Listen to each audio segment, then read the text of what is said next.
هيجي لي حد يقول لي ده رامات 16 قليله وما بتزيدش هنا في الجهاز، اقول لك لا سهله، وهات 32 هتلاقي فيه كل اللي انت محتاجه بقى، مش هيبقى لك حجه.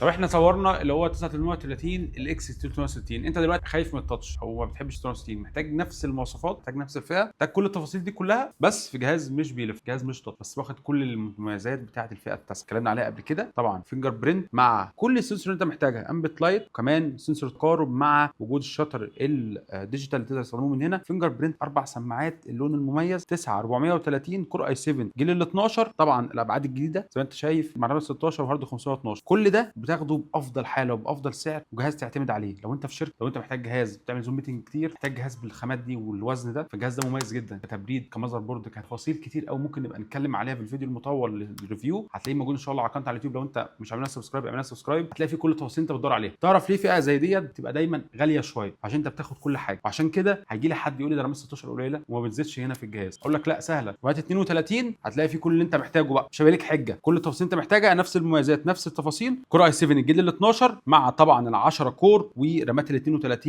وطبعا نفس المميزات ونفس التفاصيل بنفس كل حاجه. حتى الاربع مايكات نويز كانسليشن اللي اتكلمنا عليهم قبل كده مهمين جدا لو انت بتعمل زوم ميتنج كتير، لو انت شغلك بيعتمد على ميتنجز وتشتغل على تيمز وتشتغل على زوم، فمهم جدا. كل برضو المخارج اللي انت محتاجها موجوده، مش هتستغنى عن حاجه. الاثنين تايب سي الاتش دي ام اي عشان لو بتحتاج توصل على شاشه ثانيه او اكتر من شاشه، مع وجود كمان اليو اس بي مش هنستغنى عنه، برغم ان السمك زي ما انت شايف صغير كده. جهاز حاله اتكلم عن نفسها مش هنتكلم عنها كتير، باين قوي قد ايه الجهاز مميز. 4 سماعات يا جماعه، بنتكلم هنا سماعتين من تحت غير السماعتين من فوق، يديك فعلا تجربه صوت مميزه جدا مع جوده الشاشه اللي انت شايفها دي. الجهاز ده انا بشوف من افضل الاجهزه اللي ما ينفعش تستنى كتير، اد 1 2 3 4 سنس في كل حته. بتتكلم على باك لايت بدرجتين مختلفين عشان انت لو محتاجها تبقى معاك، تاخد طبعا الديل اوبتمايزر اللي بيشتغل معاك من اول الجيل ال 12 في الفئه دي وانت طالع، فانت بتاخد برضه الميزات الجديده اللي من زينا بقى الديل كوبريشن عشان انت اللي يكون عندك الشورت كات بتاعه الزوم والحاجات دي كلها، هنعملها برضه فيديو استناه. فبتتكلم على جهاز انا بشوفه من افضل الاجهزه اللي انت ممكن تعتمد عليه. 9 430 دي لاتيود، افضل الاجهزه وافضل ترشيحاتنا السنه دي لكل الشغل البيزنس واللي بيحتاج فعلا جهاز تتحرك بيه في اي مكان.